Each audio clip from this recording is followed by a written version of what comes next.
नमस्कार मित्रांनो, आजच्या या मालिकेमध्ये आपण पाहणार आहोत की त्याचं सगळं काही काम झालेलं असतं. त्याच्या सरांना म्हणतो, सर माझं काम झालंय, तुमची काही हरकत नसेल तर मी जाऊ का?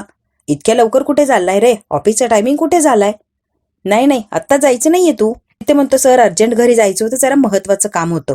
तो जो सर असतो त्याचा मित्रही असतो आणि सरचं नुकताच झालेला असतो, त्याच्यावर रुबाब करत असतो. काय रे, काल ऑफिसला नव्हता ना तू? पूर्ण दिवस तेही न सांगता घरी राहिला, एवढी घाई कसली आहे? थांब की जरा. त्याला मुद्दाम तो टार्गेट करत असतो आणि त्याला म्हणतो की काय रे, तू काय विचार करतो? कंपनी तुझ्या सोयीनुसार चालते का? आदित्य म्हणतो, प्लीज सर तुम्ही हे काय बोलताय आणि काय चाललंय तुमचं? तुम्हाला मगाशीच सांगितलं इमर्जन्सी होती म्हणून मी घरी राहिलो, हाऊस होती म्हणून घरी नाही राहिलोय. आदित्य म्हणतो, सगळं काही काम वेळेत पूर्ण झालंय ना? त्याचा सर म्हणतो, हे बघ, काम झालंय म्हणून तुझं काही जबाबदारी संपलेली नाहीये. जोपर्यंत ऑफिसचा टाइम आहे तोपर्यंत तुला थांबायलाच लागणार. आता मुद्दाम तो वाकड्यात शिरत असतो. पूर्ण दिवस थांबायला लावलंय तर पूर्ण दिवसच थांबायचं. तरी सुद्धा आदित्य रिक्वेस्ट करत असतो, प्लीज सर खूप महत्वाचं काम आहे, मला जाऊ द्या. आता रुबाब करायला लागलेला असतो. ऑफिसच्या वेळेमध्ये ऑफिसचीच कामं करायची, इतर कामं करायची नाही. आदित्य म्हणतो, प्लीज सर खूप महत्वाची डिलिव्हरी आहे, तुला एकदा सांगितलेलं कळत नाही का रे? तू जाऊ शकत नाहीये. फालतू गोष्टींसाठी कंपनीचा वेळ नाहीये. पगार घेतो ना, मग काम करायलाच लागणार. आदित्य म्हणतो, सर फालतू गोष्टी? कुठल्या फालतू गोष्टी आहेत? आदित्य म्हणतो, ठीक आहे, माझ्या पर्सनल कामासाठी चाललोय, पण तुम्ही जी भाषा वापरताय ना ती चुकीची आहे. आणि हो, सगळ्यात महत्वाचं, खूप प्रामाणिकपणे माझं काम केलंय आणि अगदी वेळेच्या आधी संपवलंय. तरी सुद्धा बसवून ठेवताय, काहीच कारण नाही, फक्त बसून ठेवायचं, टाइमपास करायला. प्रोजेक्टच्या कामात काही चूक नाहीये, बाकीचं काम वेळेवर कम्प्लीट केलंय, मग इथे बसून ठेवण्याचा उपयोग काय? किंवा कारण तरी सांगा का बसून ठेवलंय? प्रेझेंटेशन दाखवलं, मीटिंग झाली, सगळी चर्चा वगैरे सगळं काही छान आहे, व्यवस्थित चाललंय सगळं, मग मला थांबवण्याचं कारण काय सर? आदित्य आधी खूप शांत भाषेत आणि सौम्य भाषेत बोलत असतो, रिक्वेस्ट करत असतो. आता मात्र तो सर अगदी डोक्यावरच नाचायला लागलेला असतो. आदित्य सुद्धा आता उठतो आणि त्याला चांगलं सुनावतो. कामच नाहीये तर कशासाठी बसून राहू? आणि हो, एवढंच तुम्हाला जर कामाचं टेन्शन असेल किंवा कंपनीची काळजी असेल तर लिव्ह म्हणून टाकून द्या माझ्या नावावर, असू द्या, मला काहीच हरकत नाहीये. तिथे इतका फाडफाड या सरला बोललेला असतो आणि मला निघायला लागणार आहे, आय एम सॉरी.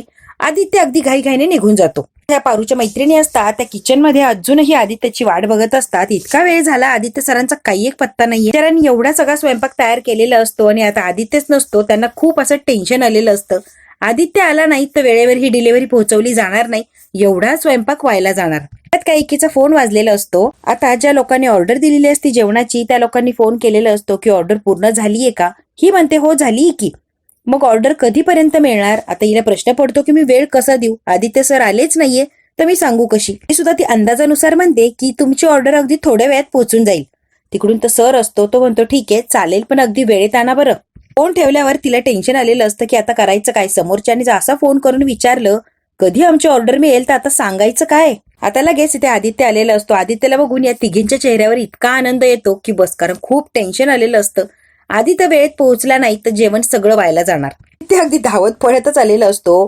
ती राणी जी बोललेली असते, आदित्य म्हणतो, ए माझी आई, तू काय बोलली ना मला काहीच कळलं नाही, फक्त एवढं सांगतो की काळजी करू नका, आपण वेळेत सगळं काही काम करूया.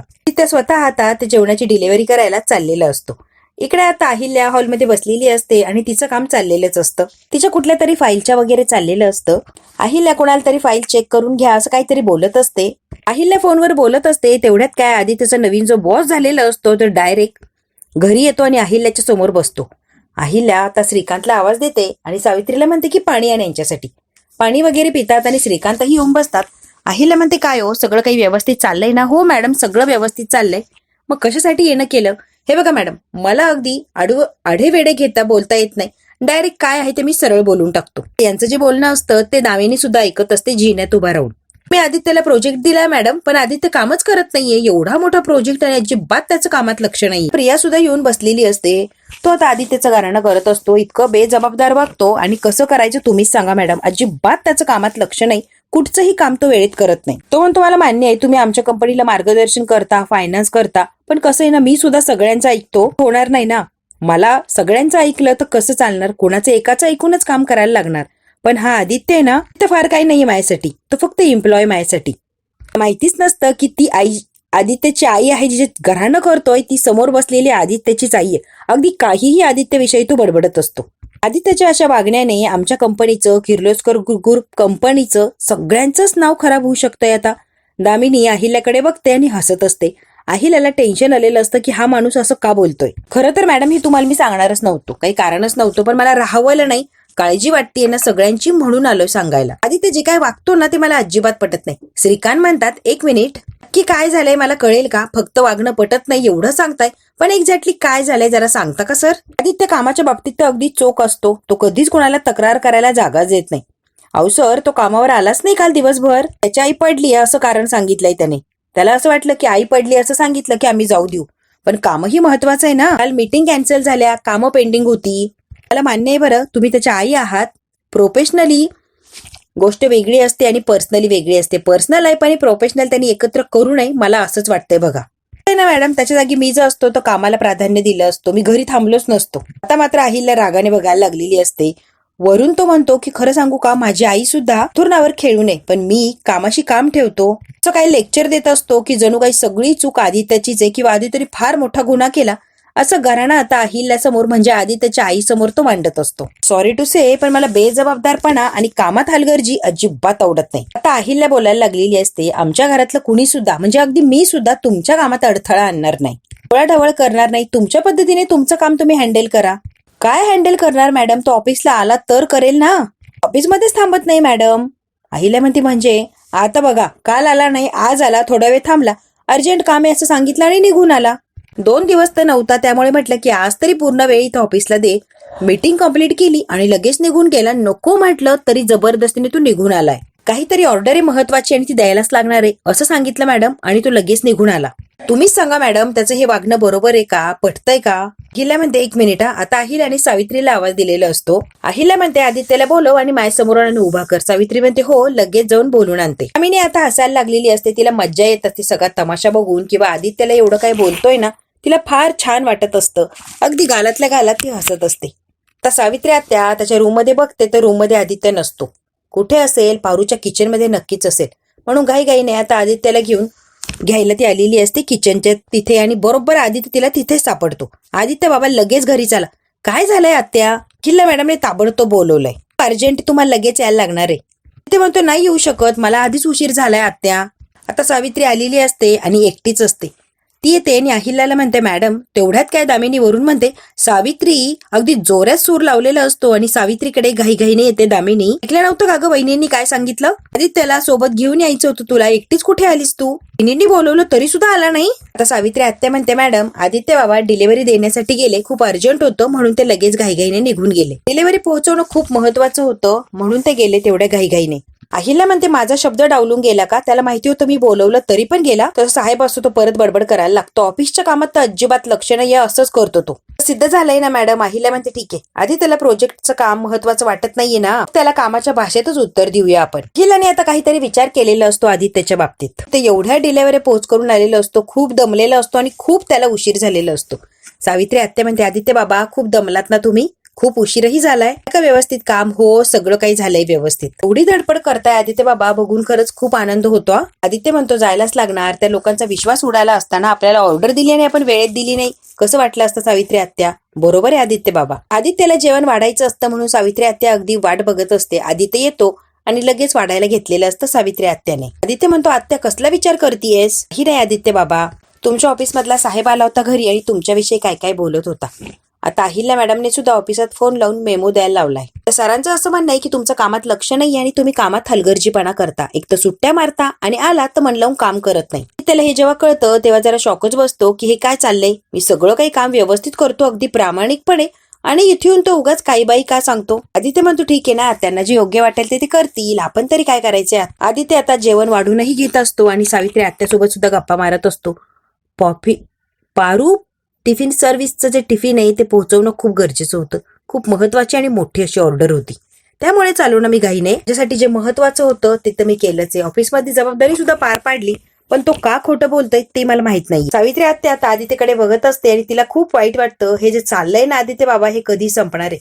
तुमच्याकडे बघून खूप काळजी वाटते आणि वाईटही वाटतं. काय चाललंय आदित्य बाबा तुमच्या आयुष्यात? ते जेवायला बसलेलं असतो, पण सावित्री आत्याने जे सांगितलं मेमो वगैरे मिळणार आहे, त्याला अगदी जेवणच जात नसतं, त्याला टेन्शन आलेलं असतं. त्याला जेवण जातच नसतं. तो सावित्री आत्या भूक नाहीये ग मला. सावित्री म्हणते, काय आदित्य बाबा, जरा जाऊन आराम करू का? मला जेवणच जात नाहीये. त्याला खूप टेन्शन आलेलं असतं आणि वाईटही वाटलेलं असतं. जेवणाच्या ताटावरून उठून तो निघून जातो. सावित्री आता आदित्य बाबाला आवाज देते, पण तो काय थांबलेला नसतो. इकडे मात्र अहिल्या आणि श्रीकांत असतात बेडरूम मध्ये आणि सारखा विचार करत असतात आदित्यचाच. जे त्याच्याबद्दल ऐकलंय त्याचा विचार करत बसलेले असतात आणि टेन्शन मध्येही खूप असतात. आता सारखा आदित्यचा विचार करत असतात, कारण त्याला मेमो द्यायला लावलेलं असतो. आता श्रीकांतला खूप टेन्शन आलेलं असतं आदित्यचं. अहिल्याला सुद्धा टेन्शन असतं, पण अहिल्या काही दाखवत नाही. अगदी नॉर्मली आणि प्रोफेशनली अशी वागत असते. श्रीकांत काय झालंय एकटक विचार करतोय. श्रीकांत म्हणतात अहिल्या मला पटतच नाहीये. आदित्यकडे कुठलंही काम असू दे, घरचं असू दे किंवा ऑफिसचं असू दे, तो चोख काम करतो हे आपल्याला माहितीच आहे. आणि काम पूर्ण झाल्याशिवाय तो काय थांबत नसतो. त्याचा साहेबाशी कशी तक्रार करतो की हा कामच करत नाही. सावित्री आत्यालाही टेन्शन आलेलं असतं, तसं श्रीकांतला सुद्धा टेन्शन आलेलं असतं. अरे हे बघ श्रीकांत, त्यात त्याची काही चूक नाहीये ना रे. श्रीकांत, ऑफिसच्या वेळेमध्ये आपलं कोणी पर्सनल काम केलं तर आपल्याला आवडणार आहे का? मग तसंच त्याचं झालंय ना. ऑफिसचा वेळ असतानाही तो निघून येतो आणि स्वतःचं काम करतो. हे कोण सहन करणार? अहिल्या म्हणते मला कुणाचीच काही बाजू घ्यायची नाहीये. दुसऱ्या दिवशी सकाळी आदित्य तो साहेब असतो, तो विचार करत असतो, मला जर बरबाद करायचं किंवा नोकरीवरून काढायचं म्हटलं की अगदी डाव्या हातचा मळ आहे. आई किती जरी कडक वागली तरी मुलासाठी शेवटी पजेसिव्ह होणारच ना. आदित्यचा साहेब सारखा तोच विचार करत असतो. एक माणूस आलेला असतो, त्याला म्हणतो जा आणि आदित्यला लगेच आतमध्ये पाठवून दे. हो सर, लगेच पाठवतो. इकडे आता दामिनी मार्केटमध्ये आलेली असते आणि लॉटरीचं तिकीट असतं, त्याचा गाडा उभा असतो. 15 करोडची लॉटरी आहे. एका रात्री श्रीमंत, एका रात्री श्रीमंत. दामिनी सुद्धा आता फसलेली असते आणि तिकीट घेऊ की काय असा विचार चाललेला असतो. दामिनी त्या तिकीटवाल्याकडे येते. Lucky draw.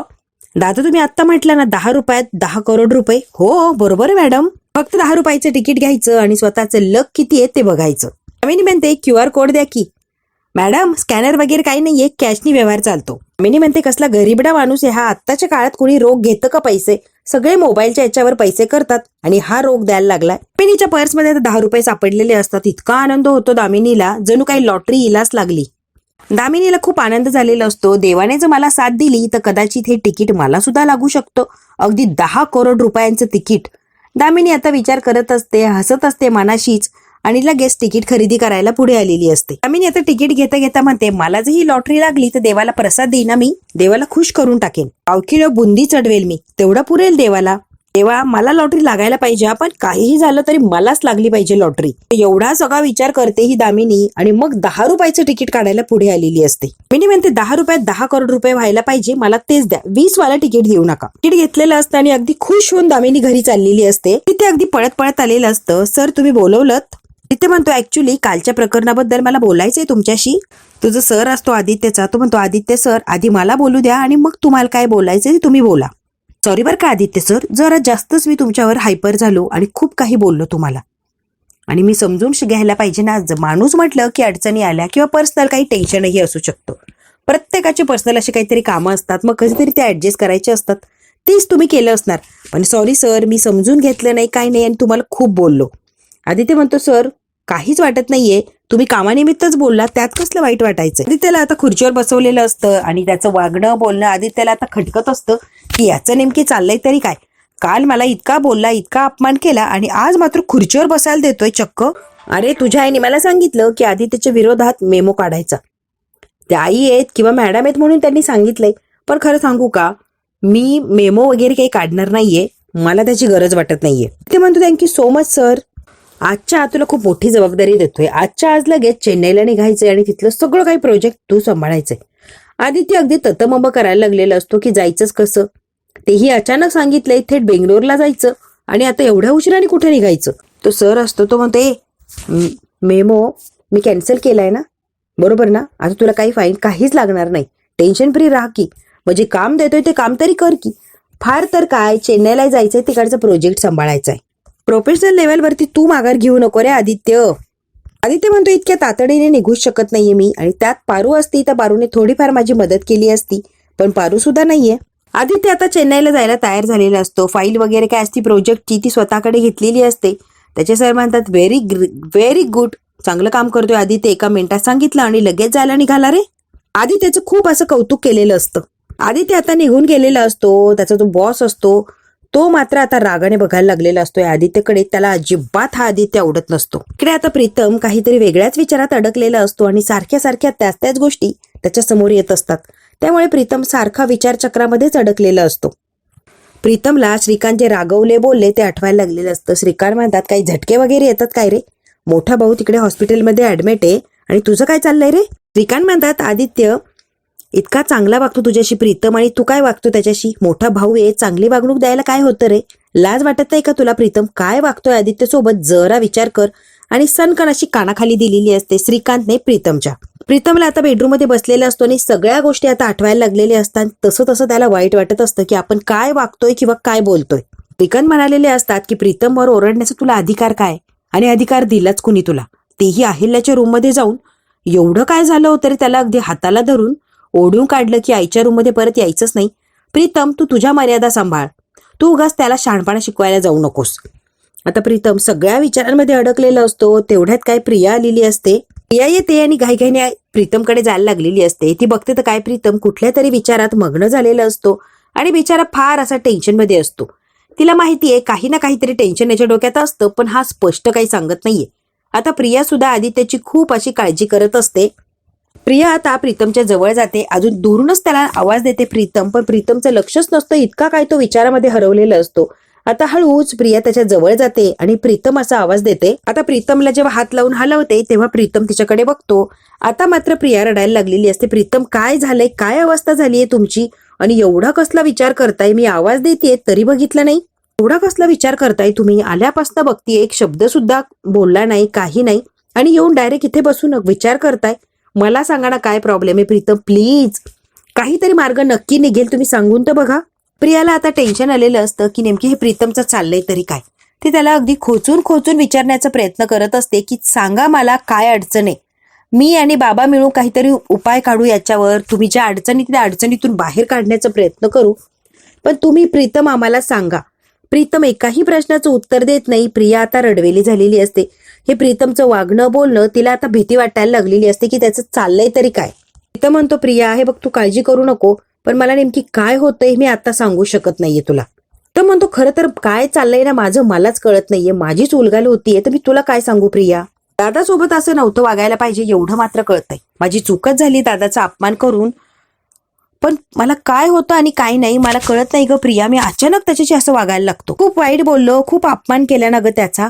बिचाऱ्यासोबत मी असं वागायला नकोच होतं. खरंच चूकच झाली ग प्रिया माझी. तिथं म्हणतो त्या सगळ्या गोष्टीचा किंवा दादाचा अपमान केलाय, सगळ्या गोष्टींचा पश्चाताप होतोय ग मला.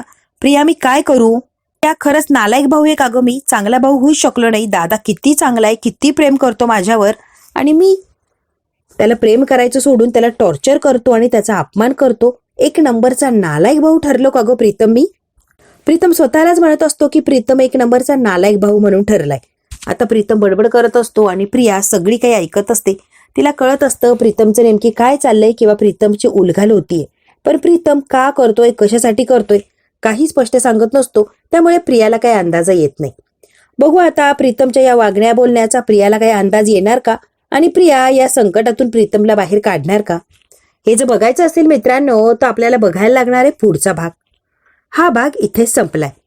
व्हिडिओ आवडल्यास लाईक, शेअर, सबस्क्राईब नक्की करा. धन्यवाद.